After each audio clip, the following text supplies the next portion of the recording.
नमस्कार, मैं कल्पना तिवारी आपको अपने YouTube चैनल में स्वागत करती हूँ।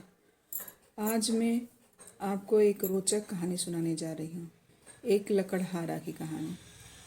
एक दिन एक लकड़हारा जंगल में लकड़ी काटने जा रहा था। तो एक पेड़ के ऊपर चढ़ के बैठा और लकड़ी काटने लगा। लकड़ी काट के उससे गट्ठे बांध के और लेके आता था। उस लकड़ी को बेच के अपने परिवार का पेट पालता था। तो एक दिन फिर वापस गया वो लकड़ी काटने के लिए। तो उसकी लकड़ी काटते काटते काटते काटते उसकी लकड़ी नदी में गिर गई। पेड़ नदी के किनारे ही था। उसी पेड़ पे चढ़ा, देखा कुछ टहनियाँ सूखी हुई थी, तो उस टहनी पे वो चढ़ गया और काटने लगा।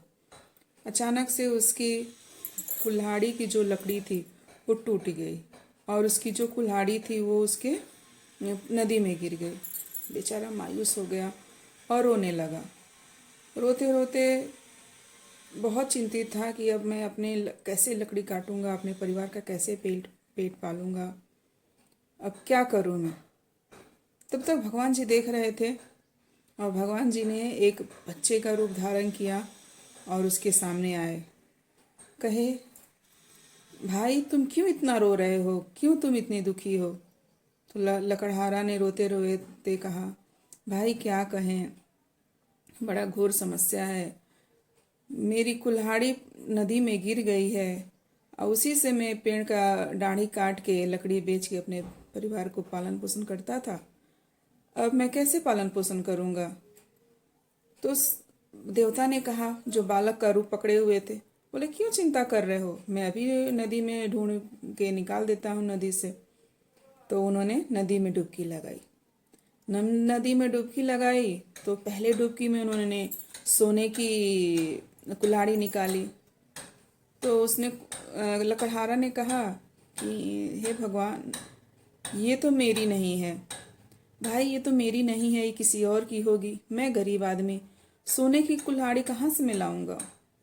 बोला ठीक है।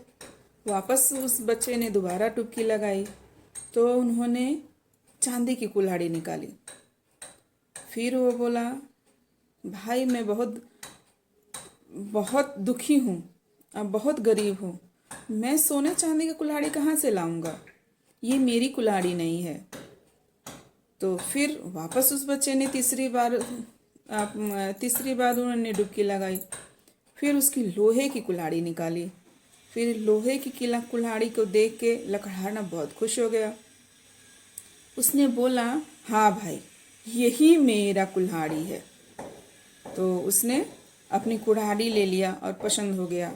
उसकी ईमानदारी और सच्चाई को देख के उस भगवान रूपी बच्चा, जो भगवान बच्चे का रूप धारण करके आया था, भगवान जी प्रकट हुए और बोले, हे लकड़हारा, मैं तुमसे बहुत प्रसन्न हूँ। ये सोने और चांदी की कुल्हाड़ी भी तुम रख लो, तुम्हारी ईमानदारी से मैं बहुत खुश हूँ। उसने भगवान का आशीर्वाद समझ के सोने और चांदी का भी कुल्हाड़ी रख लिया। उस कुल्हाड़ी को उसने बेच के कुछ पैसे लाए, अपने परिवार का जीवन अर्पण करने लगा, परिवार के साथ खुशी खुशी रहने लगा। ये देख कर उसके पड़ोस में एक आदमी लालची हो गया। उसने पूछा, भाई तुम कहाँ से सोने चांदी का लगाया। उसने पूरी कहानी बताया, ऐसे ऐसे हुआ था। उसके मन में, पड़ोसियों के मन में लालच आ गया। वापस वो उसी नदी के किनारे गया और उसी पेड़ पे चढ़ गया, पेड़ काटने का बहाना किया और अपनी कुल्हाड़ी को नदी में डाल दिया। फिर रोता बैठ गया, नाटक करने लगा, रोते रोते रोते रोते। फिर वो बालक का रूप धारण करके वापस भगवान जी आए। वापस वही घटना हुई, क्यों रो रहे हो, क्या हो गया। तो उसने बताया कि मेरी कुल्हाड़ी नदी में गिर गया, मैं कैसे अपने बच्चे परिवार पालूंगा, कैसे मैं क्या करूँगा। बोले टेंशन मत लो, तुम चिंता मत करो, मैं अभी डुबकी लगा कर तुम्हारा निकाल देता हूँ। उस भगवान जी ने वापस नदी में डुबकी लगाई। उन्होंने पहली बार में सोने की कुल्हाड़ी निकाली। अब उस लोभी पड़ोसी को लालच था। उसने सोने की कुल्हाड़ी को देखते ही कहना, हाँ हाँ हाँ हाँ है वो, भाई मेरा ही है, मेरा ही है, मेरा ही है, मेरा ही है। तो उसको क्रोध आ गया। बोला, लालची, तो झूठ बोलता है। भगवान ने जो सोने की कुल्हाड़ी निकाली थी उसने वापस नदी में फेंक दिया और वो चले गए। बेचारा पड़ोसी लोभी जो था वो चिंता और दुख के कारण नदी में रोने लगा और अपने किए पे पछतावा होने लगा। कहानी हुई समाप्त। ये कहानी आप सबको कैसी लगी प्लीज़ कमेंट बॉक्स में लिखकर मुझे बताइएगा। और आपको कौन सी कहानियाँ सुननी है आप मुझे कहिए, मैं उस कहानी आप सबको सुनाने की कोशिश करूँगी। और मेरी माता जी ने जो कहानी कही है, सासू माँ ने जो मेरी कहानी कही है, वो कहानी आप सबको कैसी लगी प्लीज़ आप मुझे कमेंट बॉक्स में लिख के बताइए। तब तक के लिए नमस्कार।